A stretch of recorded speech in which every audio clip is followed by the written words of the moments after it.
got lost there. Now let's go.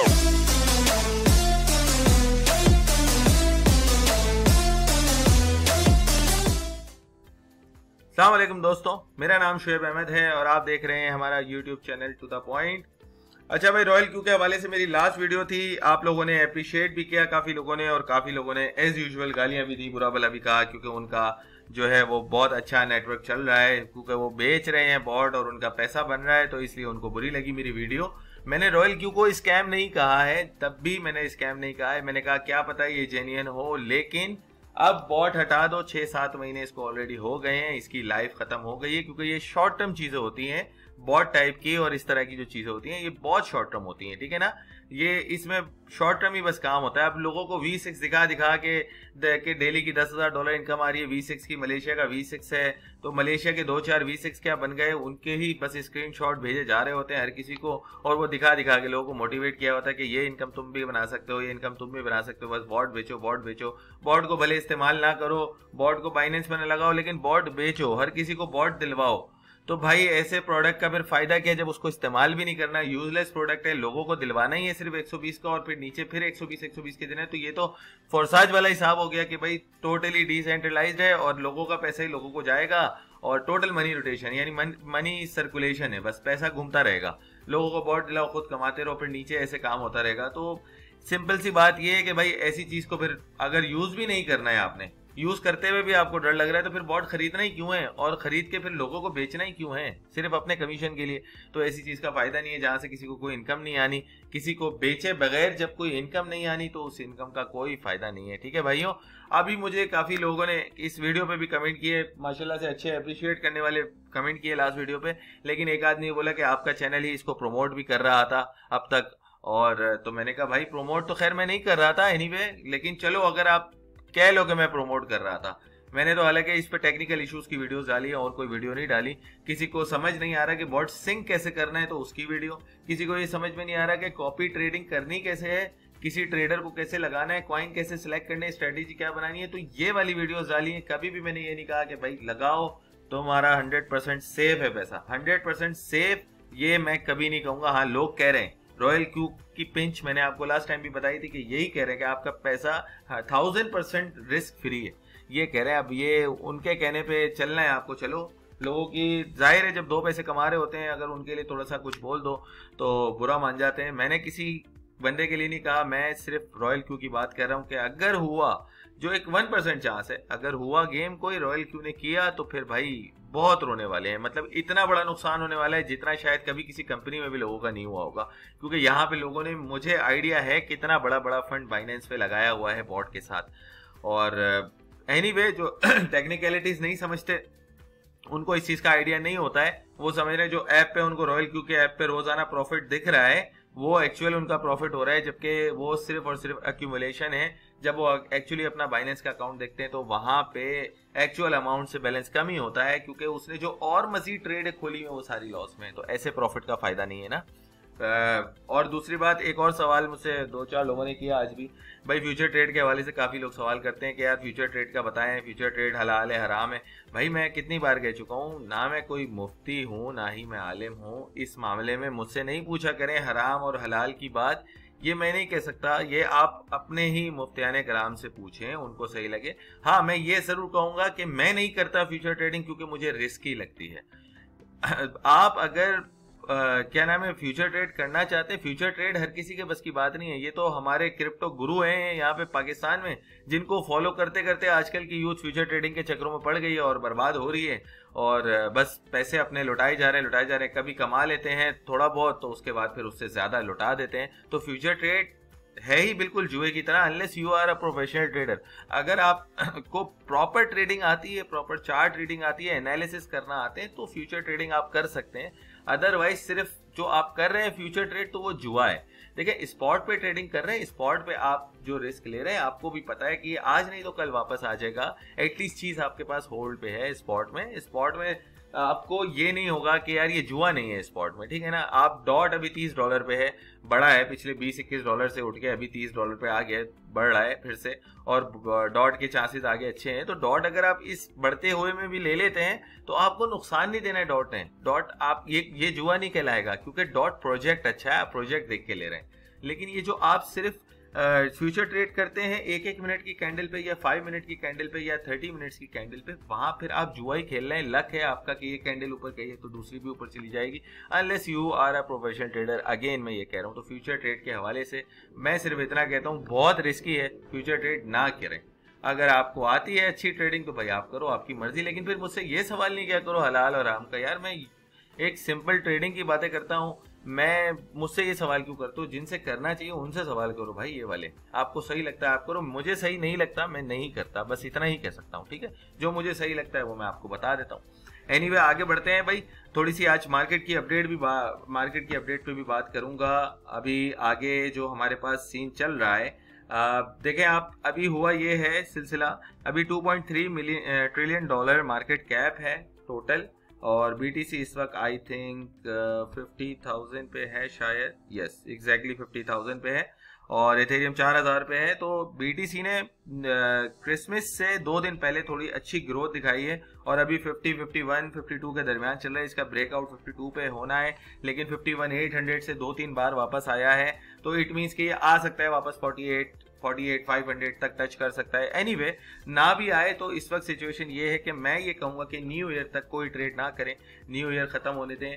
1 जनवरी से market किस तरह बिहेव करती है आइडिया हो जाएगा, लेकिन उससे पहले ना करें, क्योंकि अभी ओवरऑल वेकेशंस हैं पूरी दुनिया में। तो ट्रेडिंग वॉल्यूम अगर आप चेक करें, देखें ना, अभी ट्रेडिंग वॉल्यूम अगर आप चेक करें इस वक्त, तो BTC का जो टोटल ट्रेडिंग वॉल्यूम है वो 21 बिलियन है, यानी कि सारी एक्सचेंजेस पे मिला के 21 बिलियन है।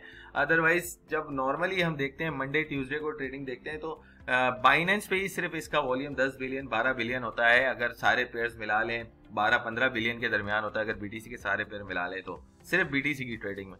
तो अभी टोटल इतना वॉल्यूम है ही नहीं एक्चुअली मार्केट में, क्योंकि वेकेशंस हैं तो लोग इस टाइम पे मार्केट नहीं देख रहे, ट्रेडिंग नहीं कर रहे, ट्रेडिंग नहीं हो रही है। इनफैक्ट दूसरी बात के फ्यूचर ट्रेड जहां होती है, अगर स्टॉक मार्केट की बात करें या नस्दक की बात करें, तो वो भी बंद है। तो इस वजह से इस वक्त मार्केट 1 जनवरी से कुछ भी हो सकता है। 1 जनवरी से मार्केट एकदम से डंप भी होना शुरू हो सकती है, और 1 जनवरी से एक नया बुल रन भी देख सकते हैं। तो मार्केट अभी जिस अनसर्टेनिटी में है, इस टाइम पे मैं आप लोगों को यही कहूंगा, हाँ अच्छे प्रोजेक्ट में आप इन्वेस्ट कर सकते हैं, अच्छे प्रोजेक्ट ले सकते हैं, जैसे कि डॉट है या सोलाना है, इस टाइप के प्रोजेक्ट्स में आप इन्वेस्टमेंट किसी भी वक्त कर सकते हैं। उसके लिए फिर आपको मार्केट का वेट करने की जरूरत नहीं है अगर आप स्पॉट पे ट्रेडिंग कर रहे हैं, ठीक है। जब आपने लॉन्ग टर्म ही लेना है, इन्वेस्टमेंट ही करनी है, तो आप किसी टाइम भी करें।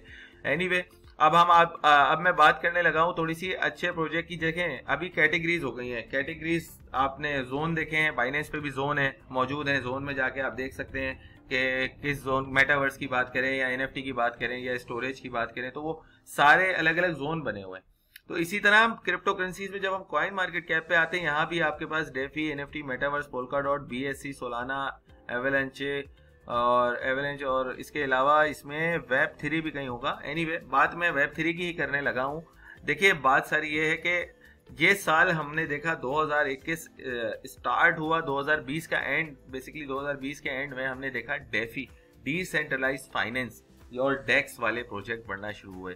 स्टार्ट हुआ पैनकेक स्वैप से, फिर पैनकेक स्वैप के बाद बेकरी स्वैप, जोल स्वैप और बहुत सारे सुशी स्वैप और पता नहीं कितने डेक्स आ गए, और आज उन डेक्स की, तमाम डेक्स की हालत खराब है। कोई भी डेक्स जो जितने भी फाइनेंस वाले प्रोजेक्ट है, डिसेंट्रलाइज फाइनेंस वाले प्रोजेक्ट, सब अपने ऑलमोस्ट लोएस्ट पे बैठे हैं इस साल के।